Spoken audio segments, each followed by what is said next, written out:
Right guys, it's going to be 1080 Master Nightfall solo on the Strange Terrain for the Solstice of Heroes helmet objective, the last step. For those that just want to see this, then skip to time the screen. For the rest of you, I can quickly give you a brief overview of what I'm using and what the modifiers are. Now I've just started doing the Warlock armor. I haven't done the Titan or Hunter yet. The Titan and Hunter solo can happen on this. The Hunter solo is going to be the easiest because of just Hunter invis.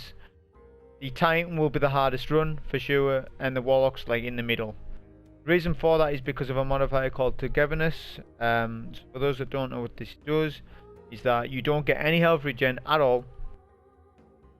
If you wait behind cover for 40 to 50 seconds, something like that, you will eventually start getting health regen. But there's not health regen like you usually would have it in any other activity. That's what makes the Master Nightfall this week hard. If you don't have any of the raid mods, any of the Hive raid mods, if you don't have a single one, you don't want to be doing a solo on this. You'll wait till next week, or you'll do an LFG run with a team. That's what I would advise. But if you want to do a solo, then wait for next week. It's not the best one to do. Other modifiers were Martyr, Champions Unstoppable, Barrier, Equipment Locked, Match Game, Champions Mob, and this modifier buffs the boss. The loadout that we're using is Dawnblade Bottom Tree with Solar Grenade and Healing Rift. I'll get more into why I'm using this while I'm doing that run. It's Void Day, so if you're doing this run on Solar Day, this loadout will be even more effective than what it was for me. We have Exotic Grain Launcher on Witherhoard, which is available from Season Pass Rank 1. Uriel's Gift, which is a arc auto rifle. It's a world drop, and you can farm it from the Gunsmith by Hand tokens. Mine has Disruption Break on, which is really nice to be paired with Witherhoard. Then we have an Arc Machine Gun on. If you don't have the 7 Seraph or 21% Delirium, then you'll just have to get the Arc Moon Machine Gun. That will do you. Just something to rip down the shields. Arc shields. Like I said, we have some raid mods on, so we have all of them on. We have Hive Armaments, Hive Barrier, Hive Invigoration, and Hive Repurposing. We have the exotic chestplate on for the Warlock Sanguine Alchemy, which I'll talk more about this while I'm actually doing it, while I'm actually using it. Other mods that we had on, so Helmet, a Major Resist. We had Major, Minor and Boss. We had 2 Boss Resists on, I believe, as well, as the Boss does a lot of damage to you. The Special Ammo Finder on, Enhanced Auto Rifle Loader, Large Weapon Loader, just loader perks. GL Reserves doubled up for Witherhoard ammo. Scavenger perks. Tight Artillery for more super energy off grenade launcher kills. And that's the gist of it basically. You do not need to equip the item, the helmet, while doing the Nightfall. As long as it's within your inventory, once you do it, it will come up at the side of your screen to say it's completed. So you don't need to put it on, just put on what you're actually using in the Nightfall itself. But that's the basics of that. Okay, so on with the run. Straight away we'll summon our Sparrow just to get through this corridor a little bit quicker, and we'll get to the first room. I'll try my best to explain each part, as you've got to play this Nightfall in a specific way, especially on the loadout that I'm using. But I'll try and explain each encounter. So first of all, we're going to do a nade. We're going to do a Healing Rift, and obviously we've got the exotic on Sanguine. So what that does is it delays the timer on the left hand side. So it's say that the timer for my Healing Rift was stuck at 8, and it will state that it's basically infinite rifts, providing that there's infinite adds to be killed. This exotic is very good because it's subclass neutral. I'll talk more about it as we go along.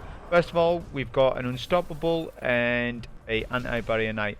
This is going to be a platinum run, although you don't need to get platinum. I'm just showing you, like, people if they want to get platinum and do their objective for the helmet, you know. But you could just technically skip everything, especially on a hunter. Skip everything and then just get you clear that way. But for this start room, it's actually better to bypass it and then use this cover right here. Since we haven't got Unstoppable on, Witherhoard can take out an Unstoppable, but slowly. The safest place is actually here. The Unstoppable will never push you right here, providing that you keep taking cover now and then. It sort of confuses the ogre. As you can see, Didn't take me that long to take out the ogres, despite me not even having unstoppable on. There's only 2 unstoppables, so I wouldn't even be worrying about unstoppable rounds, since there's only 2. Now we've got the anti-barrier knight to deal with, but before that we want to deal with the acolytes around us. Everything has to be done carefully, and you have to play smart because of the Togetherness mod. We're going to do a healing rift first. We have the mod on Hive Invigoration, and what that does is every time you kill a orange, yellow bar or boss, you will get a healing rift back instantly. It's not energy, it's an instant cooldown. As you saw there, broke the shield with Uriel's, then was doing Witherhoard. I barely used my machine gun, and Witherhoard dealt with it. Because of the disruption break on Uriel's gift, it buffs Witherhoard tremendously on champions. Champions aren't the problem in this Nightfall solo, even if you're going for platinum. That's the easiest thing. The hardest thing is just the sandbox of it, dealing with all the ads, the boss room specifically. You saw there, I also done a finisher there on the enemy there to get my nade back. So I could nade again to get ammo. So with this section you're going to have snipers at the back of the room. You want to take those out first. If you're using Witherhoard, which I highly recommend it if you do not have Anarchy or Mountaintop, things like that, this is your next best thing. In some cases it's actually better. Yeah, but that's a video for another day. But like you can see, we just tap fire, and this machine gun's really good. It just lacks sometimes with range, but it's not bad. Just taking our time. So now we're using the ability called Phoenix Dive, as basically what that does is that it gives us infinite health regen, and it's on like a 2 to 3 second cooldown for you to do it. The higher you are in the air, the more health regen you get. This is fantastic for this because of Togetherness on. If Togetherness wasn't on, I would be using something like Stormcaller Middle Tree or Voidwalker, Devour or Top Tree. But because of Togetherness on, I wanted to try out this because I'd forgot all about how Phoenix Dive works. Something the Dawnblade used to be a meta. Especially sort of year 1 and after, especially after it got buffed and stuff. And it is still strong. It's just that they don't get used because it's void season. This is why Bungie needs to scrap this idea of seasonal subclasses and all this stuff. They only done it because of success from Arc Week, which Arc Week was a thing ages ago and everyone loved it, right? But then they didn't do a solar or void week. They probably took that idea and thought, we'll do that in season format. It just doesn't work because, not for people like me anyways, I like to play everything. Solar, void, arc, and I like to switch a lot. And if I'm sort of being told, you need to go void, oppressive darkness all the time, or you don't need to, but it's the most efficient way of playing, especially at high-end solo play, then I have to put on void all the time, and I'm sort of sick of it. So going forward, in my opinion, they need to stop that. I don't know what they need to do, but they just need to stop this seasonal thing. It's the same with weapons as well. But anyways, with this part, we can bait out the knights. They generally just hide behind that rock, and they can just sit in your Witherhoard shots and your nades. I'm also very conscious of ammo, always filling back up on it when I can, when possible.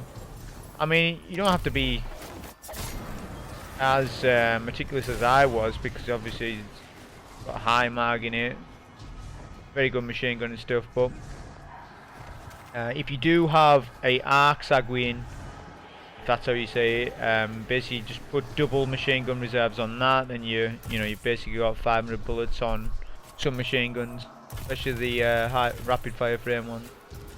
So what we're doing now is baiting out the 2 champions to this area. This is the best place to take them.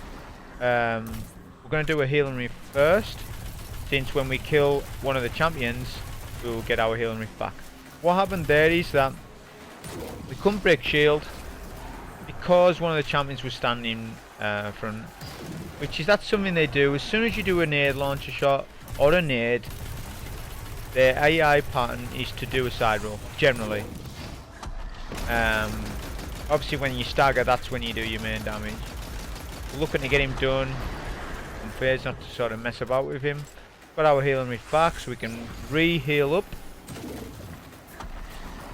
You can hit them on the body, that's the best thing, not so much on the floor. As if they do side roll, doesn't matter where they go. Always be sure that you've reloaded on your auto rifle as well. Witherhoard's good, but it's slow. It's damage over time. That's the playstyle of it. So always make sure that you've got your auto rifle loaded. That's why I've got enhanced auto on. It just helps out a little bit when you're taking out champs. Okay, so we're gonna have an unstoppable 4 arc shielding knights. I just used a super here. It wasn't that effective. Like I say, if you do this on solo day, you could probably take out all 4 knights, rip all 4 shields down before the ogre comes in. But I was doing it on void day. But the reason why I'm doing it on void day is that to prove a point that you don't need to match a subclass on the day to get that massive buff. Although it's highly recommended to most players, but it's not something you have to do. Right now we've got the unstoppable. Now generally I like to bait him, which I will end up doing so, but right now he's actually backing off, which sometimes happens. Sometimes he'll push, sometimes he'll back off like so. If he backs off, then you want to play it slow. The 2 acolytes to the rock, top right, they fire a lot of nades at you. Be sure to take those out before you start wanting to deal with the ogre. Also anti-barriers will push up eventually as well. So what we're wanting to do now is bait the ogre. The way to do that is anytime you confront the ogre is to make sure that it is efficient. Get it with a hard shot. You don't need to reload it. As long as you've got the catalyst. You know, just put it away. I'm a sort of manic reloader that way, but get it with a hard shot, swap to another weapon and run away. That's the best way of doing it with this ogre. As the unstoppables can wreck. Also I could have put Infernal Whip on, but the run I'd done before this, which was the first run I'd done on it, I tried Infernal Whip. I staggered the ogre and the ogre still stomped at the same time he staggered and killed me. So it's not worth it.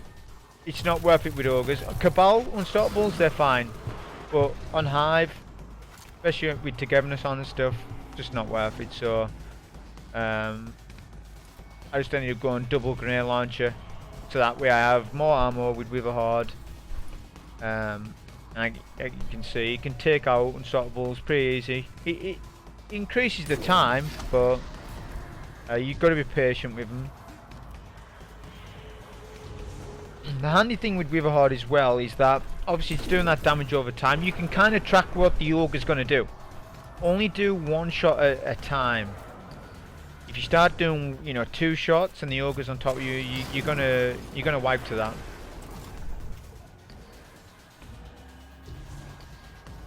Of course, Hive Invigoration works with these 2, so if I was to pop a heal in, once I kill the ogre, I would get it back.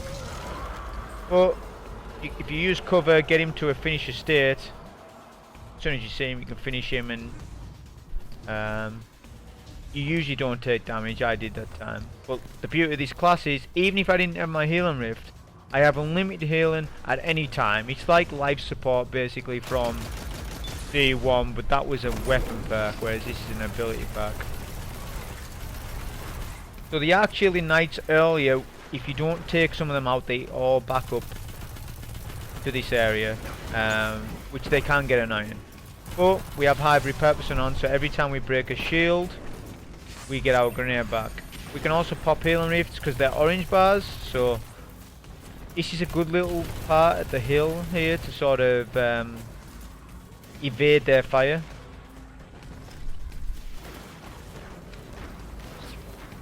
Wanting to farm a nade off one of them, but they do tend to hide, the knights. We're not dealing with the anti-barriers at all, not until this room is completely clear. It's basically dealing with things in parts. So it'd be the actually Knights, any Acolytes. Then after that we can take anti-barriers when they're on their own. You take enough fire when there's two of them, let alone having Acolytes up that nade you, which they do often a lot. They do nade you a lot, especially on this difficulty.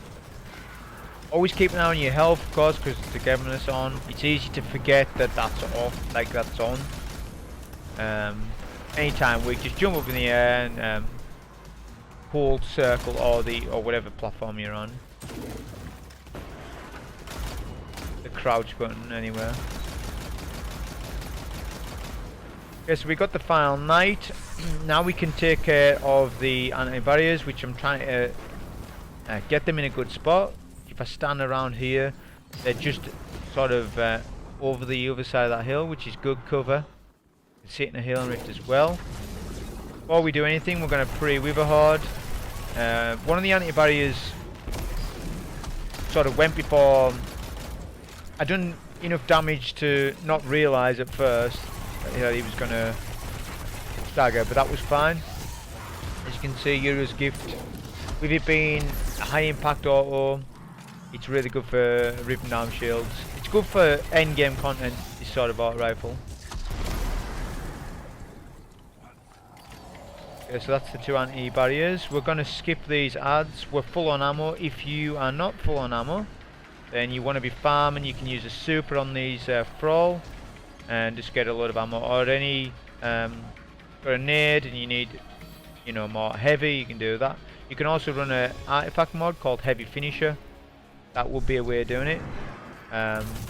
Be a lot slower than using armaments. But if you had at least high barrier and things like that, then you could get away with just using Heavy Finisher. But at the very least, you want high barrier. That's probably the most important one for survivability on this Nightfall.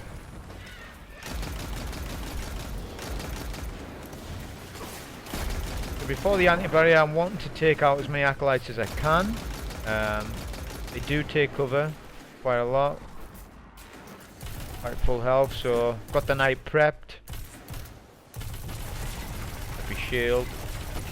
Obviously I've got 33 bullets in my Uriel, so you don't need the full mag, but it's around about that.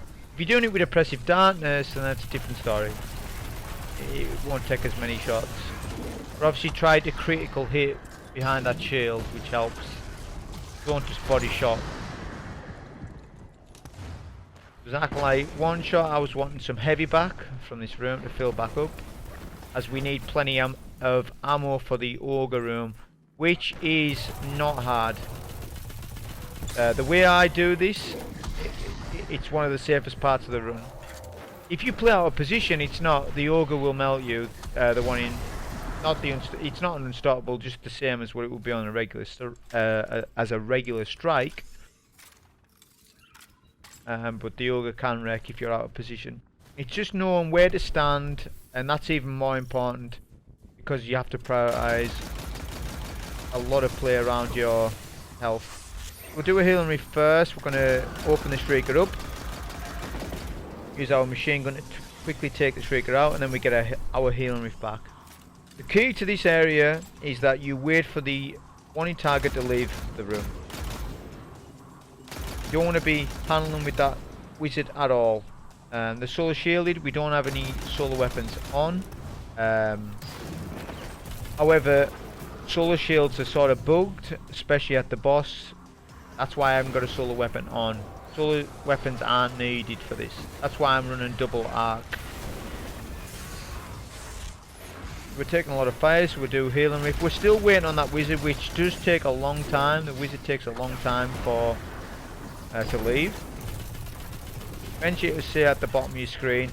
Basically the wizard will rotate from left to right, and it'll go towards near the Ogre, and then the wizard will disappear.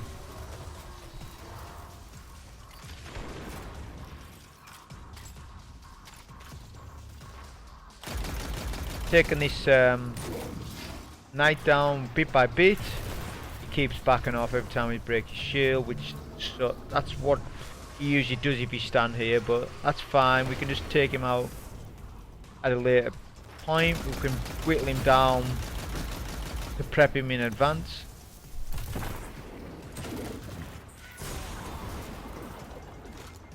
We're weak here, we have no healing, so look, we can do Phoenix and get health regen, so it's a really good class for this. Now we're going to take out the Acolytes. Now there'll be red bars on the outside of the rocks, and then inside where the Ogre stands, there's at least 2 or 3 orange bar Acolytes. You want to take those out, because if you don't, while you're trying to handle the yellow bar, actually Knights, the ones that drop the balls, if you're trying to deal with them while dealing with everything else, the Acolytes will nade you. Because you're sort of in cover, that's what their AI movement will be. So before we get any balls, throw any balls, do any of that, we want to be taking down all Acolytes in the room, the ones on the outskirts and inside. That's your priority. Also to fill up on ammo when possible as well. Trying to wait for this Arc-shielded Knight to push us so we can get a Hive repurposing nade back, and then we'll do a nade here. Hopefully the Acolyte burns inside, which he did. Good.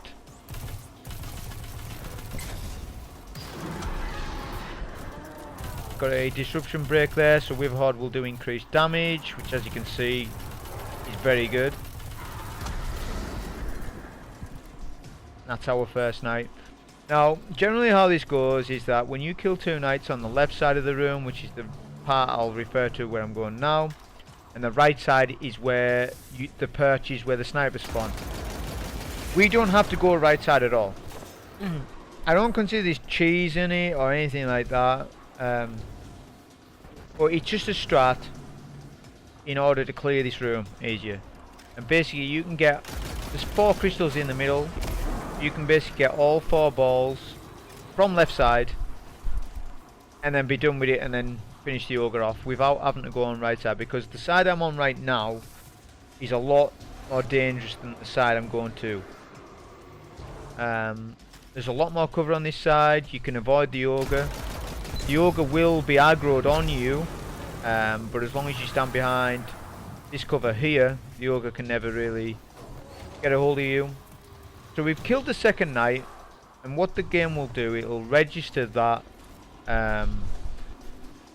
that you need more, but you need another relic because you haven't thrown one, you haven't hit a crystal or anything. So you can actually keep farming the Knights here. We're not farming the Knights for score, we're farming the Knights to get 4 relics, so that when all 4 relics are on the floor, we can get the 4, hit all 4 crystals straight away, and then we don't have to bother with going right side at all, which is a lot more dangerous than this side, like I said. Before we get that relic, we're going to go for the relic that dropped down the hill, which is quite dangerous here, but if we just keep moving, make sure we're behind cover, we're okay.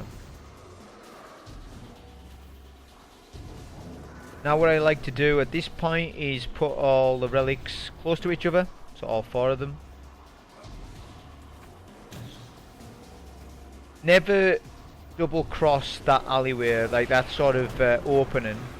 If you go to pick up the ball and then backtrack straight away, the Ogre can melt you. So you want to go right across, get the relic, go to cover, then come back.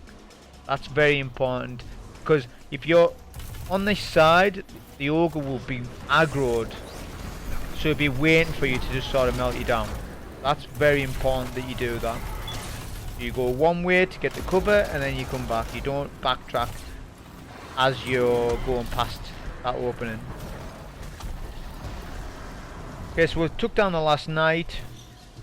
Like I said, we're never double crossing that way. We're going to cover them we're running across. Then we can get our 4 throws. We have a super, so we're going to utilise that. We've got full ammo, full heavy. Witherhoard's healthy ammo. You want to make sure you're going with plenty of ammo for the boss fight, as it's longish. Now, because you threw 4, the boss's shield will be up for quite some time. You want to hit him with a good amount of Witherhoard shots. If you feel as though the Ogre's going to sort of start pushing up on you, your safe zone is back here. You can use Witherhoard's damage over time to track where the Ogre sort of is, so I know he's there. slowly pushing up, so we'll use a super here. Get that damage resistance. Ogre's sort of one shot, so I'd do another healing back here. Get our healing reef back, and then that's the ogre done. Then all the rest of the adds will despawn. And that's basically the ogre maze. After that, be sure to fill back up any ammo that you're low on. Like I said before, it's very important you go in with a good amount of ammo, because we've got a lot more champions still to kill. And a lot of arc shielding knights. We're going to have 4 champions at the boss. This isn't as hard as what it would seem maybe is. It is a lot of shields to take down when they do side roll and do all that stuff, which they can be annoying, but if you stand, it's where you stand makes all the difference. So generally people, especially in fight aims, doesn't mind in fight aim, they'll just take them from anywhere, but on a solo, you want to come up here. The knights will not push you when there's 4 of them. When there's 4 knights up, they will just sit down below. So you want to start off with a nade, couple of Witherhoard shots, have your Uriels at the ready. We broke his shield because Hive Repurposing works on anti-barriers, and then we want to melt the first champ, because getting a champion in a good position like that's in your favour, so you want to take advantage of that by melting him down as quickly as you can. Once it gets down to 3 anti-barriers, they push you. But you can use this hill for cover, they can't hit you so much. Now we'll work on our next one. We use our heavy machine gun and let the grenade kill him to fill back up on ammo. Each time we're doing this, we're popping a healing rift every time, so we're sitting in a healing. I actually backed off here, which I shouldn't have done really. But playing cautious. Prepping the knight for the next shield break. Our shield break, Witherhoard for disruption break, and then a nade. And Witherhoard will finish off the champion. So now we're down to our last champ. Like you can see, I'm taking these out. I'm not doing it flawlessly. I'm not doing it perfect. It's all to do when I'm standing. I'm standing in a really good spot. It just makes it easy, even though it's for champions.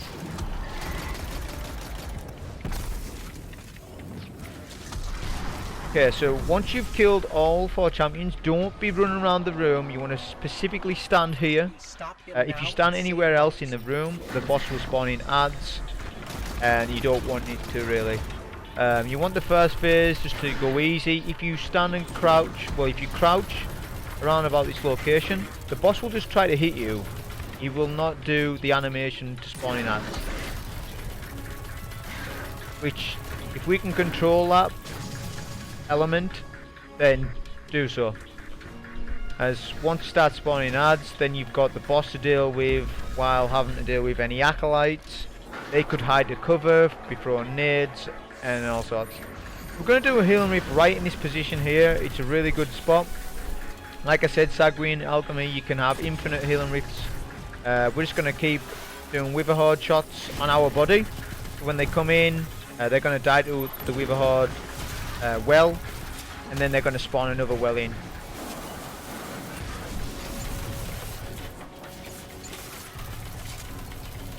We've also got the ad spawn to our, like, behind us, which was good. 1 or 2 acolytes got away, that's fine.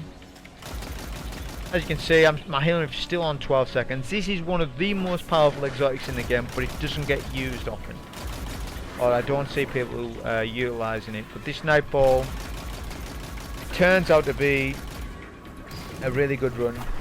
Because of this exotic, I could have done this run on a Stormcaller, middle, bottom, top tree, any tree.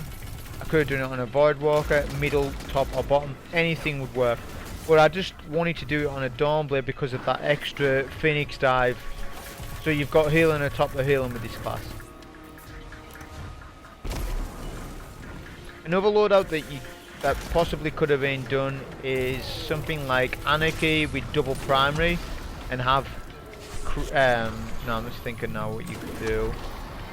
You'd have to use something like Crimson with Wendigo and then an auto rifle. Crimson would give you health regen, and it would bypass the whole Togetherness mechanics. That's something else you could do. That's an idea I had. Didn't try it out, but there's different ways of doing it. But this will be one of the best ways to do it without owning any Pinnacle weapons.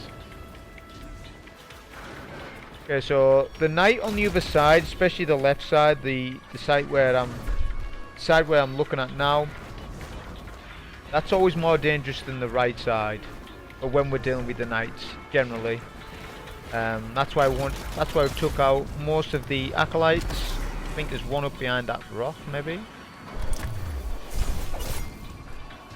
It's the first time we're watching it back, but we're taking everything bit by bit.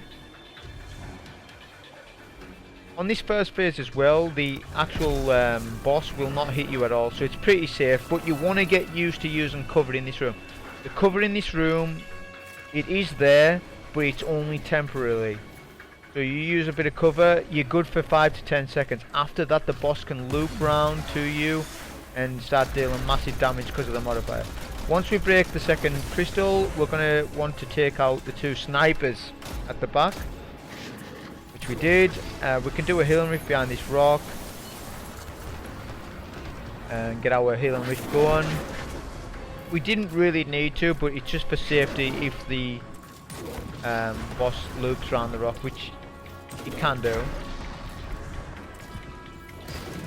So now we're going to use Witherhoard for DPS. We've got a lot of ammo on the floor, so we can use that mainly. We'll use a bit of machine gun ammo here and there, but that's mainly for all the Knights and all the Thrall.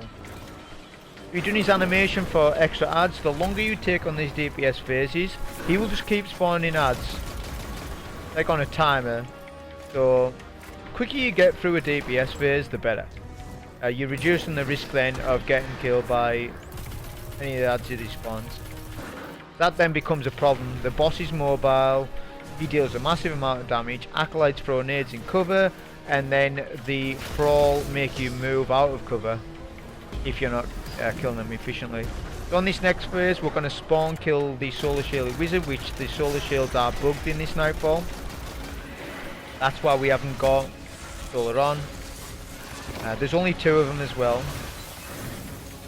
We've done a healing rift here. Now we've done the healing rift just in the boss's point of, like, in his line of sight, which isn't the best. My healing rift should have been a little bit further forward on the hill that the boss couldn't hit me, but it's fine, it still worked out. Plus we're getting our infinite healing rift going, which is perfect for when Thrall spawn in. If you take down the wizard too quickly, like if I was to take down the wizard now, you get Knights spawning in on top of the Thrall. If you do that, you will increase the risk, because then you've got the boss firing at you, you've got Thrall coming at you, and then you've got 2 actual Knights. Rather than do that, let all the adds spawn the Thrall, because they'll have a limit. When they stop spawning in, that's when you can take the wizard, because the wizard triggers the Knights, like so. We're going to try and spawn kill this Knight here.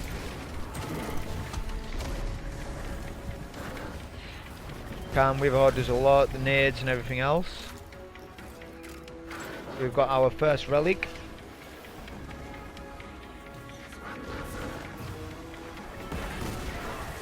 Okay, so once we've done that, we're on to our next Knight. Our next Knight, we're going to come to this location here, as it's pretty safe. As the Knight won't push you so much, he'll just gotta spray you with boomer shots. If you push up any further than they usually do, but if you're in a healing rift, it can be pretty safe, as long as the boss can't see you as well.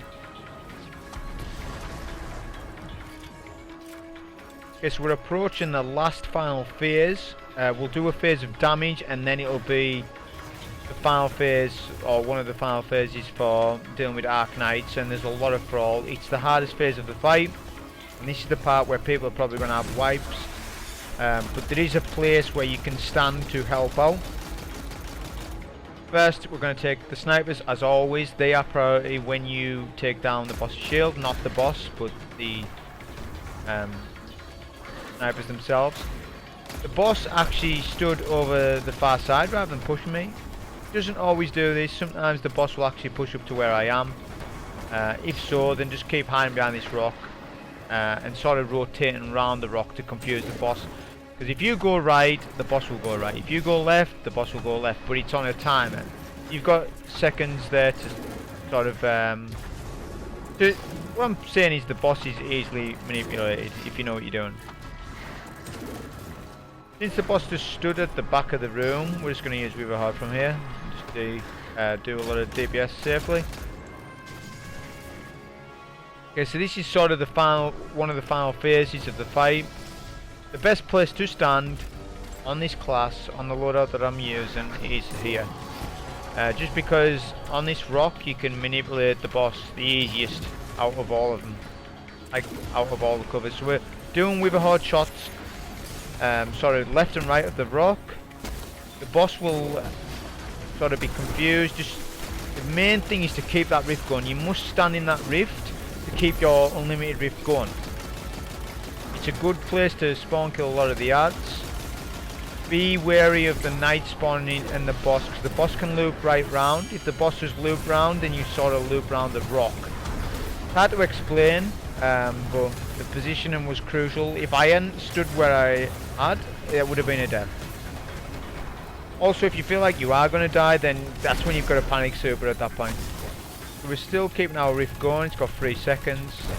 But obviously it's stuck on that time. The boss is behind us. So at that point I felt it was a little bit too unsafe and my rift was about to go. That's when you want to start doing your rotations. It isn't as dangerous, this room, if you rotate properly and you're avoiding the boss's shots and you're going from cover with full health. If you're weak and you have those couple of seconds spare, do a Phoenix dive to get that health up. Like for example now, my health's pretty full, so it's safe-ish for me to be rotating from left to right. We'll be doing some Witherhoard shots and stuff, just to sort of clear the adds as we're rotating, as their priority right now.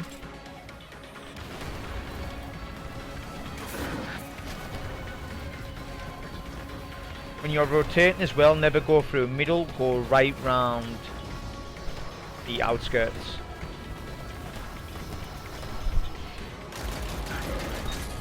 We're on the final night, which he is being awkward doing his side steps and stuff, but I'm just being aware of where the boss is as well, manipulating where he approaches.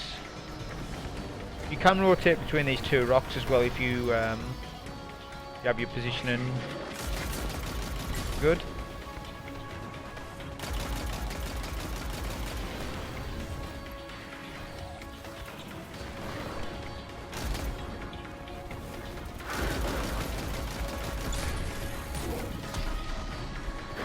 We're doing our last Witherhoard shot on the knight, so we could sort of kill him while we're in cover, which is ideal. I mean, safely, and we've got our full health. Be careful as well when we're going for the relics, so make sure that you distance yourself between the boss. I'm going for this relic first, and then as soon as we get the ball, we're going for a cover. I'm going to take out the far side crystal, not the one closest to me right now, as I want that one left up. As when we throw our last relic, there'll be another 2 snipers spawn up, just like the last couple of phases, and we need to take those out. And it's just a good place to sort of approach them from that side.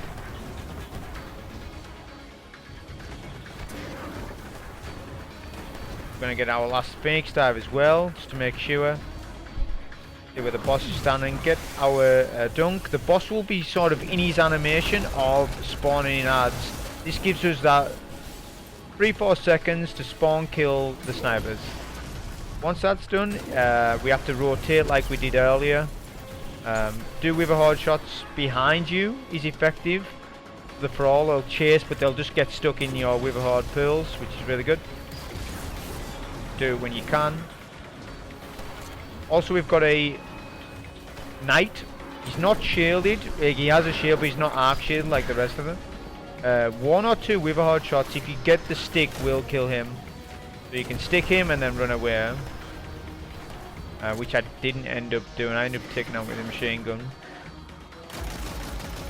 As you can see, I think I got it 1 stick, so it got him weak.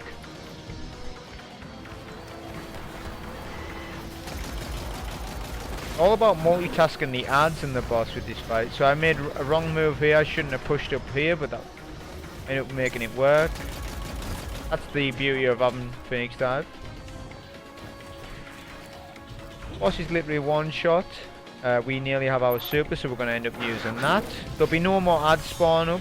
The boss can sometimes spawn in extra adds when he does that animation, which he can do. But there'll be no like other sort of adds that spawn in. So you want to deal with this part quickly, as quick as you can.